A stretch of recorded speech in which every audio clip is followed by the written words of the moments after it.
नमस्कार, आप देख रहे हैं सिलीगुड़ी एक्सप्रेस। आपके साथ मैं सरिता शाह।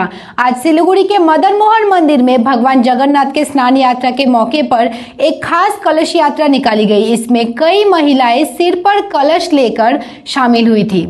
ये आयोजन इस्कॉन सिलीगुड़ी विभाग द्वारा अप्रूव्ड था और जलपाईगुड़ी इस्कॉन नम्हाटा के भक्तों और तेलीपाड़ा के स्थानीय भक्तों के सहयोग से हुआ।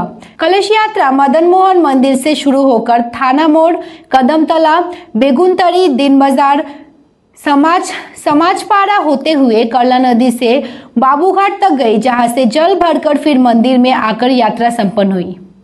প্রোগ্রামটা অনুষ্ঠিত হচ্ছে বড় আকারে, কি কারণে? মূলত আজকে জগন্নাথ বলদেব সুভদ্রা মহারানীর শুভ আবির্ভাব স্নানযাত্রা তিথি আছে।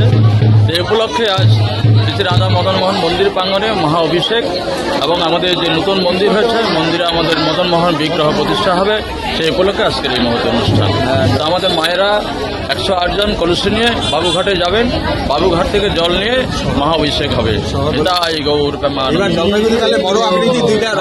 হ্যাঁ, জলপাইগুড়ি শহরে 27শে জুন আমাদের রাধা মদন মোহন মন্দির থেকে জগন্নাথ বলদেব সুভদ্রা মহারানীর রথ বেরিয়ে যাবেন, সমস্ত শহর পরিক্রমা করে এই মন্দিরেই আবার প্রতিষ্ঠিত হবেন। এইবারে প্রথম বিশাল আকারে প্রথম। হ্যাঁ, এর আগে গড়িয়া মঠে হয়েছে, বিভিন্ন সংস্থা থেকে হয়েছে। তা আমাদের আন্তর্জাতিক কৃষ্ণ ভাবনায়িত সংঘ তথা ইস্কন এবারেই প্রথম জলপাইগুড়িতে রথযাত্রা করছে, ইস্কন রথযাত্রা মদন মোহন মন্দির থেকে। আর আপনার নাম আর একটু করছেন? আমার নাম আনন্দমোহন দাস। আপনি কোন দায়িত্বে আছেন? হ্যাঁ, কোন দায়িত্বে আছেন? মন্দিরের দায়িত্ব আছে, সেক্রেটারি। রথের দিন থেকে উল্টো রথ 5 জুলাই পর্যন্ত প্রতিদিন বিকেল 3:30 থেকে রাত্রি 10টা পর্যন্ত ধর্মীয় অনুষ্ঠান রয়েছে। আপনাদের মাধ্যমে আমরা জলপাইগুড়ি শহর এবং আশেপাশের সমস্ত ভক্তবৃন্দকে অনুরোধ করব তারা যেন এই অনুষ্ঠানে অংশগ্রহণ করে এবং আমাদের রথযাত্রায় যেন অংশগ্রহণ করে। ধন্যবাদ।